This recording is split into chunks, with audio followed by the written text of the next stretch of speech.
queremos compartir nuestras reflexiones sobre el webinar Estrategias para el diagnóstico y mejora de la comprensión lectora.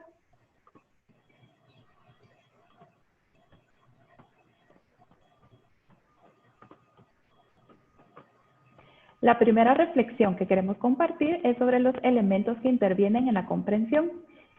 Lo primero y más importante es realizar un diagnóstico y eso lo que nos permite es elegir estrategias que sean eficaces para nuestros estudiantes. Todo esto con el fin de personalizar el proceso educativo.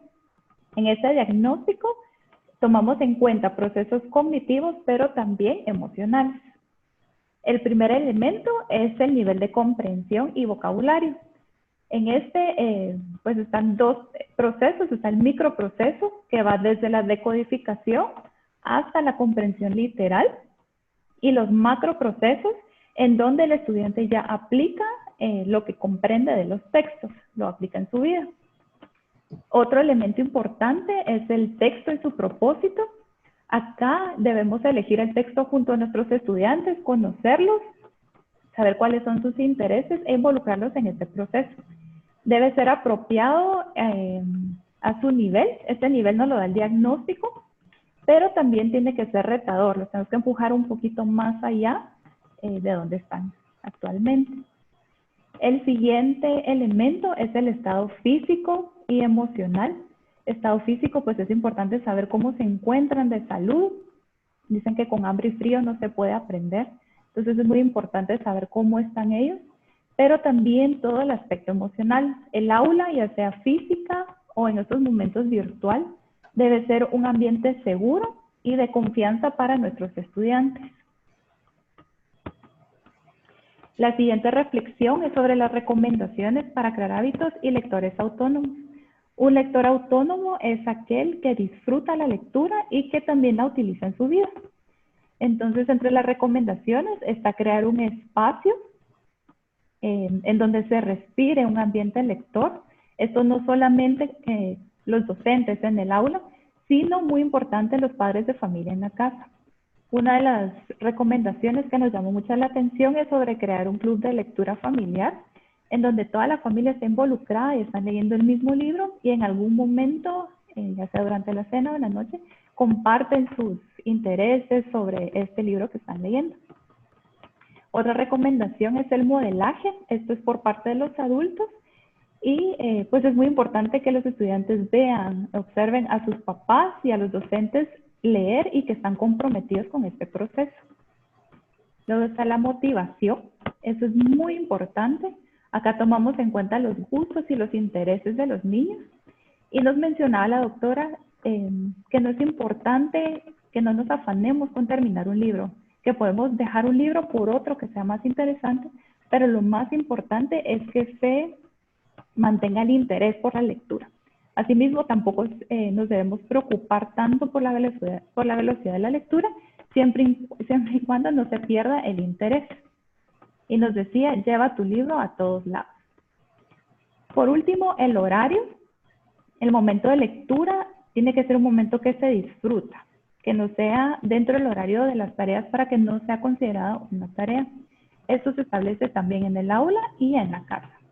Todo eso nos lleva a una comunidad integrada, en donde los docentes y los padres de familia están comprometidos con el proceso de lectura y de comprensión de los niños. Muchas veces hemos discutido sobre cómo la comprensión y la lectura es un eje transversal porque involucra muchas áreas curriculares y se utilizan muchos cursos.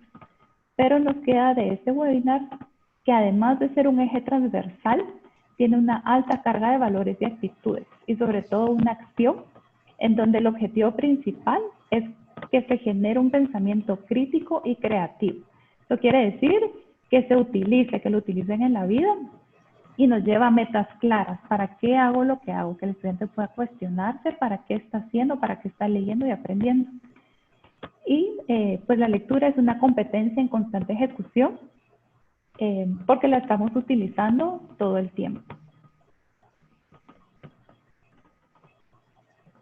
Bueno, gracias Andrea. Otro de los aspectos que nos llamó la atención fue las estrategias cómo utilizar las estrategias para la solución de problemas de aprendizaje. Y llegamos a la conclusión que estas estrategias buscan dos objetivos principales. Primero, ver el estado cognitivo y emocional que tengan nuestros alumnos para poderlos entender y desde el comienzo del ciclo escolar, ¿verdad? Para poderlos entender y para saber cuáles son sus gustos y qué tipos de lecturas podemos aplicar para ellos. El segundo es la toma de decisiones para mejorar su aprendizaje. Esto es en cuanto a las estrategias de los problemas de aprendizaje. Pero la doctora también hablaba acá sobre las estrategias de lectura, que es un procedimiento que necesita, es una serie de procedimientos que necesitan ser aprendidos. Y recomendaba que toda estrategia debe de llevar un inicio, o sea, un antes, un durante y un después, ¿verdad? Y ella hablaba de muchas ideas o situaciones que nosotros podemos ir manejando en cada uno de estos pasos.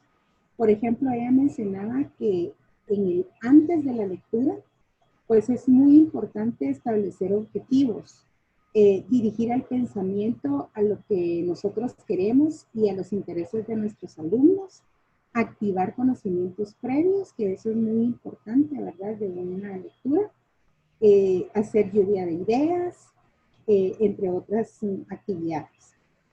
Luego, durante la lectura, pues es muy importante empezar el monitoreo del vocabulario, ¿verdad? Desarrollar y ampliar su vocabulario, sacar conjeturas del significado de cada una de las palabras nuevas que ellos van aprendiendo.